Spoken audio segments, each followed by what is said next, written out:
오늘 본문을 통해서 누구를 위하여 쌓고 있습니까? 라는 제목으로 말씀을 오늘 같이 나누겠습니다. 오늘 우리가 사는 세상은 높이의 전쟁터와 같습니다. 더 높은 빌딩, 더 높은 연봉, 더 높은 명성, 더 높은 자리. 우리가 더 높은 것을 얻기 위해서 인류는 끊임없이 달려갑니다. 사람들은 더 높은 곳으로 올라가려고 하지 낮은 곳으로 내려가려고 하지 않습니다. 인류 역사상 가장 화려한 기술을 자랑하는 오늘날인데 그러면 우리는 과연 행복합니까? 그 어느 때보다도 높은 건물들을 쌓아 올린 오늘날 우리 정말로 가장 성공적인 새 시대를 살아가고 있는 것일까요? 오늘 본문은 인류 최초의 이 첨단 기술과 연합이 하나님 없는 교만과 만났을 때 어떤 결과를 초래했는지를 보여주고 있습니다. 신할 평지에 세워졌던 그 옛날의 바벨탑 그 사건, 그것이 오늘의 본문의 내용입니다. 오늘 우리의 마음과 또 신앙을 오늘 본문을 통해서 잘 점검해 볼 수 있길 바랍니다. 오늘 본문의 1절 말씀 같이 읽겠습니다. 온 땅의 언어가 하나요, 말이 하나였더라. 자, 홍수 이후에 셈, 함, 야벳을 통해서 이제 후손들이 많아졌습니다. 점점 많아졌는데 초기에는 단일 공동체였다라는 것, 소통의 장애가 없었습니다. 자, 이것은 통일된 힘을 가질 수 있는 기초가 되는 거예요. 소통이 된다는 거잖아요. 자, 2절 말씀 같이 있습니다. 서로 말하되 자 벽돌을 만들어 견고히 굽자 하고 이에 2절 다시요. 이에 그들이 동방으로 옮기다가 신할 평지를 만나 거기 거류하며. 네. 고대 인류가 방대한 거리를 이동했다라는 것은요, 과학적으로나 고고학적으로 또 역사적으로 다 증명된 사실입니다. 오늘 성경 문맥에서 보면 그들이 동방으로 옮겼다 그랬습니다. 동방으로 옮겼다라고 했는데 이것은 이제 동쪽으로 이동했다라는 말 그런 의미도 있겠지만은 영적으로는요 종종 에덴에서 멀어지는 방향을 의미하기도 합니다. 에덴에서 멀어지는 방향, 즉 하나님을 떠나는 방향을 이렇게 상징한다라는 얘기예요. 우리 3절 4절 말씀 우리 같이 읽겠습니다. 서로 말하되 자 벽돌을 만들어 견고히 굽자 하고 이에 벽돌로 돌을 내신하며 역청으로 진흙을 내신하고 또 말하되 자 성읍과 탑을 건설하여 그 탑 꼭대기를 하늘에 닿게 하여 우리 이름을 내고 온 지면의 흩어짐을 면하자 하였더니. 자, 그들이 이동을 하다가 신할 평지를 만나게 됩니다. 신할이라는 곳에 이르게 됐다라고 그랬어요. 자, 이곳은 현대 이라크 남부 지역이고요. 그 티그리스 강과 유프라테스 강 사이의 하류 평화 지대입니다. 고대 문명사에서는 이곳을 이제 수메르라고도 하고 바빌로니아라고도 불렸어요. 자, 이것은 홍수 이후 인류가 동방으로 이동하다가 정착한 곳이고요. 바벨탑 사건과 니무롯의 나라가 시작된 장소입니다. 지금 이것이 굉장히 중요한 이유는 뭐냐면 우리 인류 역사에 4대 문명이 있잖아요. 4대 문명 중에서 가장 먼저 일어난 문명이 메소포타미아 문명입니다. 그리고 메소포타미아 문명의 시발점이 된 것이 수메르 문명이에요. 수메르 지역이 바로 이 신할 지역에 있는 겁니다. 이 지역에서 이 바벨탑 사건이 있었던 것이고요. 이 지역은 지금도 지구라트라고 하는 그런 고대 건물들이 남아있어요. 그런 탑 같은 것들이 남아있습니다. 그래서 이제 그런 것들을 보면서 저런 식으로 높이 쌓았겠구나 하는 것들을 우리가 생각을 할 수가 있습니다. 그러니까 벌써 이 수메르 문명이요 굉장히 미스테리한 그런 문명으로 많이 사람들에게 알려져 있습니다. 그 신석기 시대 시절에 사람들은 그냥 가죽옷 지어서 입고 있던 시절에 수메르 문명 사람들은요 벌써 직조된 염색을 한 옷을 입고 또 지냈다라고 그래요. 굉장히 발달한 고도의 발달한 문명을 가졌다라고 합니다. 굉장히 이제 놀라운 일이고, 근데 그 수메르 사람들이 어디서 와서 또 이렇게 문명을 세웠는지 정확하게 밝혀지지가 않았어요. 이제 갑자기 어디선가 나타난 사람들이 그곳에서 그런 엄청난 발전된 문명을 세웠다라는 겁니다. 그래서 이제 가끔 이제 TV 예능 프로그램이나 이런 데 보면은 수메르 사람들이 그 문명이 워낙 오래전에 그런 고도의 문명을 가졌기 때문에 이것이 이해가 되지 않으니까 사람들은 또 전문가들도 어떻게 주장을 하냐면 외계인들이 와서 그렇게 했다. 외계인들의 후손들이다. 뭐 그렇게 생각하는 경우들이 많습니다. 그리고 언젠가 어느 순간인가 이 수메르 문명이 이제 사라지게 되고요. 근데 그 후손들이 어디에 남아있지 않다는 거예요. 어디선가 갑자기 나타나서 엄청난 고도의 문명을 세워놓고 갑자기 사라졌다. 그 사람들은 외계인들의 후손일 것이다. 뭐 이렇게 생각하는 사람들이 있는 거죠. 이 수메르 문명을 또 이제 통합하고 세운 문명이 이제 아카드라는 민족인데 오늘 성경에 보면 아카시라고 이렇게 나옵니다. 시날이라는 이름 또 아카시라는 이름이 나오는데 그 아카드 문명인데 아카드 문명 그 아카드 지역에서 문명을 또 나라를 세우고 통일한 사람이 사르곤이라는 사람이. 그래서 어떤 사람들은 많은 경우에는 이 사르곤이 성경에 나오는 니무롯일 것이다. 또 이렇게 추정하고 생각을 하기도 합니다. 자, 이것은 어쨌든 메소포타미아 지역의 비옥한 평야이고 자, 이곳에서 그 메소포타미아 문명이 생겨난 곳입니다. 평야라고 써있는데 그야말로 뭐 수백 수천 킬로를 가도 계속 평야만 나올 정도로 정말 평야라는 말이 어울리는 곳이래요. 근데 그만큼 주변에 산이 없습니다. 산이 없기 때문에 이 석재를 구하기가 어려워요. 그래서 이제 건물을 쌓고 하는 것이 쉬운 데가 아닙니다. 그리고 이 지역은 말씀드린 것처럼 이 수메르 문명이 꽃피었던 곳이고 아브라함이 살았던 이 갈대아 우르가 위치했던 곳입니다. 그러니까 하나님께서 아브라함을 부르실 때 아브라함은요 벌써 굉장히 발달된 문명 속에 살던 사람이에요. 그런 아브라함을 불러서 알지도 못하는 곳으로 가나안 땅으로 보낼 때 훨씬 더 문명적으로는 떨어진 곳으로 우리로 말하면 대도시에 살다 갑자기 하나님께서 명령하셔서 시골에 가서 살게 되는 그런 상황이었다라는 거예요. 자, 이것은 인류 최초의 이런 도시 문명이 탄생한 곳이군. 동시에 하나님을 대적하는 인본주의 제국이 세워지는 그런 상징적인 장소입니다.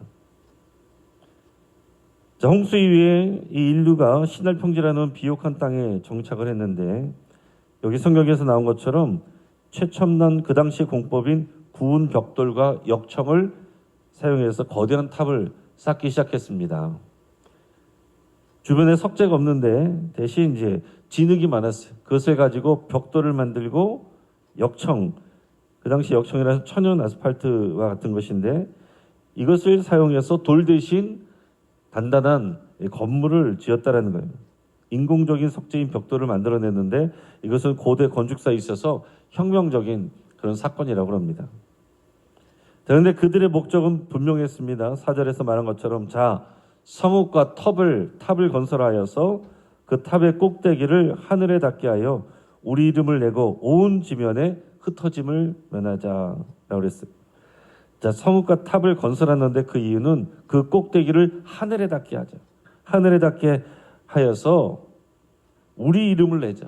자기들의 이름을 내자는 거예요. 우리 이름을 내고 흩어짐을 면하자. 연합을 하자. 이런 얘기를 한 거죠. 자, 근데 여기서 우리는 인류의 근본적인 죄성을 발견하게 되는 것입니다. 이것이 바로 인본주의적인 야망이에요. 오늘날도 세계를 지배하는 인본주의적 야망입니다. 자, 그들은 하나님의 영광을 드러내고자 한 것이 아니라 우리 이름을 내자. 이렇게 말했어요. 그리고 흩어지지 말자.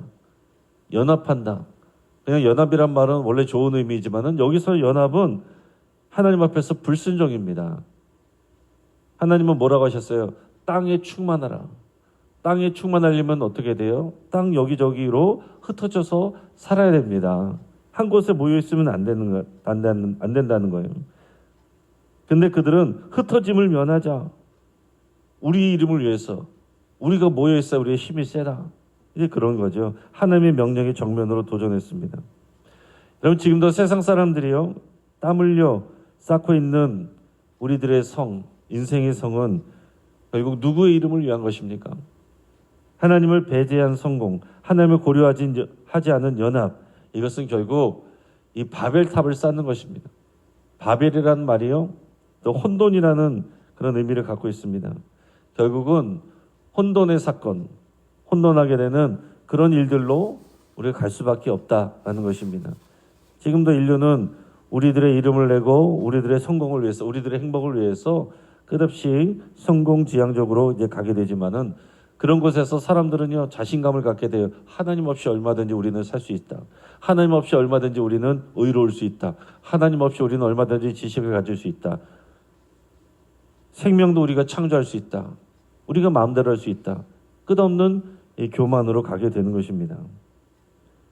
자, 이런 인간들의 모습을 보면서 하나님께서 내려오십니다. 우리 5절 말씀 같이 읽습니다. 여호와께서 사람들이 건설하는 그 성읍과 탑을 보려고 내려오셨더라. 자, 승리로운 묘사입니다. 자, 사람들은 이 탑을 높게 쌓아서 하늘에 닿게 하자. 그 당시에 이제 고대 사람들이 생각할 때는 탑을 높게 쌓으면은 하늘에 금방 닿을 것처럼 생각한 거죠. 그러나 하나님께서 보시면서 뭐라고 말씀하신대요? 내려가서 저들이 하는 일을 보자 이렇게 했다는 거예요. 인간에게는 대단해 보이는 탑이고 마천루이지만은요 무한한 하나님, 저 높은 곳에 계신 하나님이 보실 때는 한참을 내려오셔서 돋보기를 들고 보셔야 될 만큼 작고 미미한 것이다라는 것입니다. 여러분 사람은 우리가 대단한 것 같고 하나님도 함부로 평가해도 되는 그런 것처럼 이렇게 떠들어대는 일들이 많습니다. 그러나 하나님은 높으시고 사람의 이 지식으로 이해할 수 없는, 다 담아낼 수 없는 그런 분이십니다. 우리가 그런 하나님 앞에 마땅한 것은 내가 하나님을 파헤쳐버리라가 아니라 하나님 앞에 겸손히 또 경배하는 그런 자세여야 돼. 그게 하나님 앞에 올바른 자세이고 그럴 때 하나님의 말씀이 들리게 되는 겁니다. 우리 이어서 6절, 7절 같이 읽습니다. 여호와께서 이르시되 이 무리가 한 족속이요 언어도 하나이므로 이같이 시작하였으니 이후로는 그 하고자 하는 일을 망할 수 없으리로다. 자, 우리가 내려가서 거기서 그들의 언어를 혼잡하게 하여 그들이 서로 알아듣지 못하게 하자 하시고, 자, 하나님께서 하신 일은 뭐냐면요, 사람들의 언어를 혼잡하게 하셨다고 그랬습니다. 자, 탑을 쌓고 있는 사람들의 언어를 혼잡하게 만들어버린 거예요. 하나님께서 무력으로 탑을 무너뜨리신 것이 아닙니다. 소통을 끊어버리셨어요. 소통이 끊기니까 어떻게 됩니까? 기술이 있어도 무용지물이 되는 거예요. 일이 진행이 되지 않습니다. 소통이 끊기니까 연합은 깨져버립니다. 죄는 관계를 파괴합니다. 하나님과의 관계가 깨진 인간은 결국 어떻게 돼요? 이익과의 관계도 깨지게 되어 있습니다. 그래서 사람들이 여기저기로 더 흩어지게 되었다 하는 거예요. 그래서 흩어지는 장면들의 내용이 나오는데 8절 9절 같이 읽습니다. 여호와께서 거기서 그들을 온 지면에 흩으셨으므로 그들이 그 도시를 건설하기를 그쳤더라. 그러므로 그 이름을 바벨이라 하니 이는 여호와께서 거기서 온 땅의 언어를 혼잡하게 하셨음이니라. 여호와께서 거기서 그들을 온 지면에 흩으셨더라. 아멘. 그래서 결국 사람들이 온 지면에 흩어지게 됩니다. 이것을 이제 역사적으로 고고학적으로 보면은 이제 고대 인류의 이동들이 일어나는 거예요. 그래서 지금 이제 성경적으로 보면 결국 사람들은 이제 하나의 가족들에서 출발하는 거잖아요. 근데 지금은 이제 많은 민족들이 있고 또 인종들이 나눠져 있습니다. 근데 그렇게 인종들이 나눠진 것은 오랜 시간 동안 다양한 기후 그런 환경 속에서 살면서 거기서 적응하면서 우리들의 모습과 우리들의 어떤 체질이 달라진 거다, 이렇게 우리가 설명을 하고 생각을 할 수가 있어요. 자, 어떻게 보면 이 바벨탑 사건을 통해서 사람들이 언어가 소통이 되지 않게 되고 흩어지게 되었다. 하나님의 심판처럼 보입니다. 하지만 한편으로는 하나님의 보호이고 하나님의 은혜이기도 한 것이에요. 왜냐하면 인류가 한 곳에 모여서 끝없이 높은 탑을 쌓고 하나님처럼 되려고 하는 것, 그 죄의 괴물이 되는 것을 하나님께서 막으십니다. 그리고 온 땅을 경작하게 하시려는 하나님의 은혜이고 하나님의 말씀하신 언약을 이루고자 하시는 거예요. 너희가 온 땅에 충만하라 하시는 하나님의 말씀을 이루고자 하시는 하나님의 역사였다는 거예요. 흩어졌기 때문에, 그래서 하나님의 말씀대로 흩어진 곳에서 사람들이 충만해지고 번성해지게 되었다라는 거죠.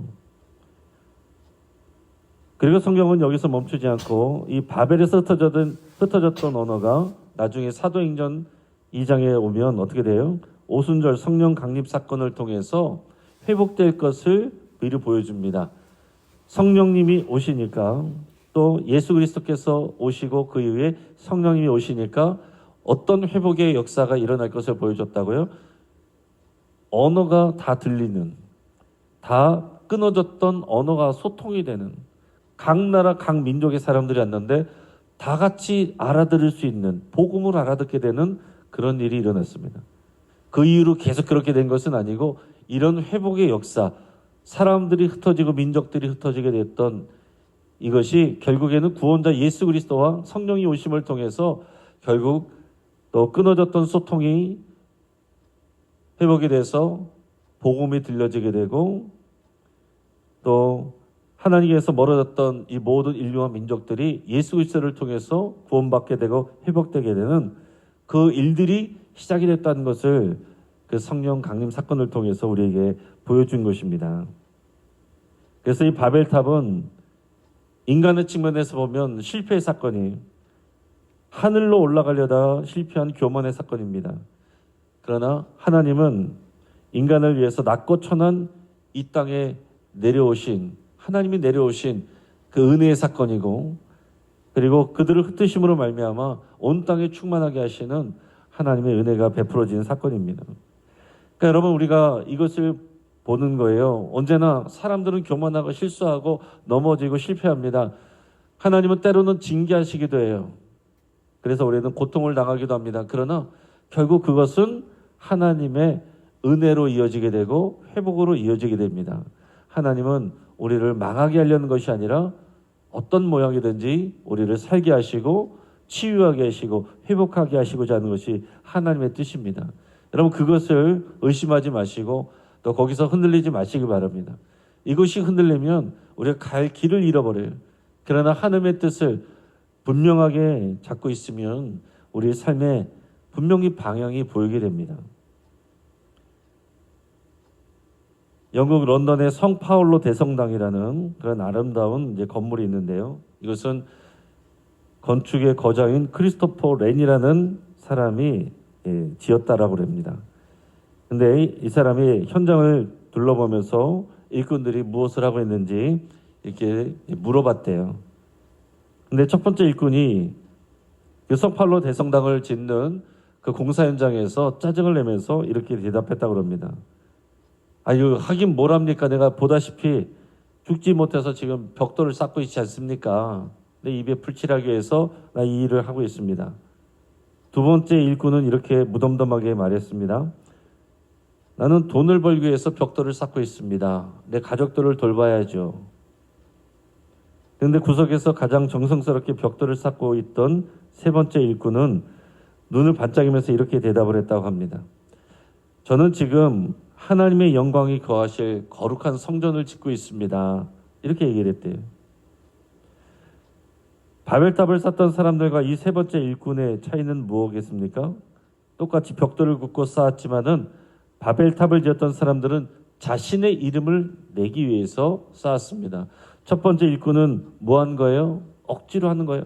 두 번째 일꾼도 돈을 위해서 하는 거예요. 그러나 이 세 번째 일꾼은 하나님을 위해서 하고 있다. 똑같은 벽돌을 쌓고 있지만은 나는 하나님의 영광을 위해서 하고 있다.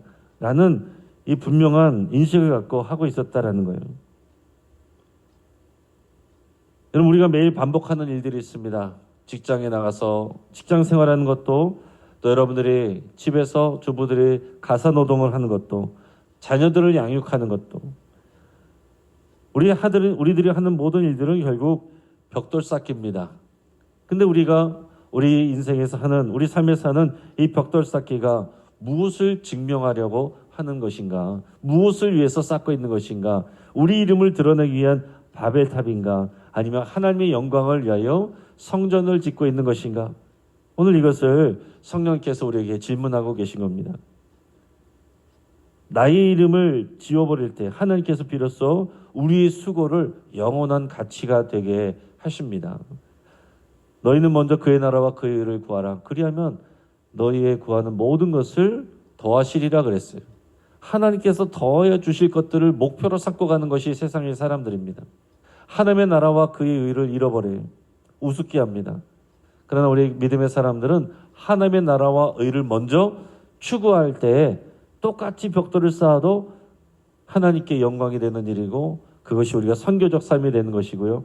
거기에 필요한 모든 것들은 하나님이 더해 주신다는 거예요. 그러니까 여러분, 우리의 복 받는 거, 그게 우리의 인생의 목표가 아닙니다. 하나님의 나라, 우리의 거룩한 백성의 삶, 하나님의 그 뜻을 온 땅에 편만하게 퍼지게 하는 것, 이게 바로 선교적 삶이죠. 오늘 이 말씀 가운데서 내가 만나는 모든 사람들에게 이런 선교적 삶을 살아가는, 또 우리 인생에 하나님의 이름을 위하여, 하나님 나라를 위하여 우리의 벽돌을 쌓아가는 저와 여러분 되기를 주의 이름으로 축복합니다. 같이 한번 기도하겠습니다. 오늘 이 시간 말씀을 붙잡고 기도할 때에 하나님의 뜻보다 내 욕망을 위해서 살았던 것을 회개할 수 있게 바랍니다. 또 나의 이름을 내려고 애쓰던 것을 오늘 이 시간 십자가 앞에 내려놓기로 결단할 수 있게 바랍니다. 또 우리가 하는 모든 일을 통해서 하나님의 영광을 드러낼 수 있기를, 우리가 선교적 삶을 살아가기를 우리 함께 기도하겠습니다. 환우들을 위해서, 여러분들의 치유를 위해서 우리 함께 기도하시고, 내일 금요일 저녁 8시에 신년 부흥 사경이 있습니다. 하나님의 형상의 회복이라는 주제로 우리 말씀의 은혜를 나눌 텐데, 여러분께서 사모하시고 또 이 집회를 위해서 함께 기도해 주시기 바랍니다. 또 현재 이란에서 일어나는 이 반정부 시위와 유혈 사태가 또 진정되고, 이것을 통해서 그냥 덮어지는 것이 아니라 새로운 시대가 열려질 수 있도록 이 자유와 민주주의를 또 꿈꾸며 피 흘리고 있는 많은 백성들, 그들을 하나님께서 보호해 주시기를 위해서 함께 기도하겠습니다. 이 시간 주여 한번 부르짖고 합심해서 함께 기도하겠습니다. 주여, 할렐루야. 하나님 아버지 감사합니다.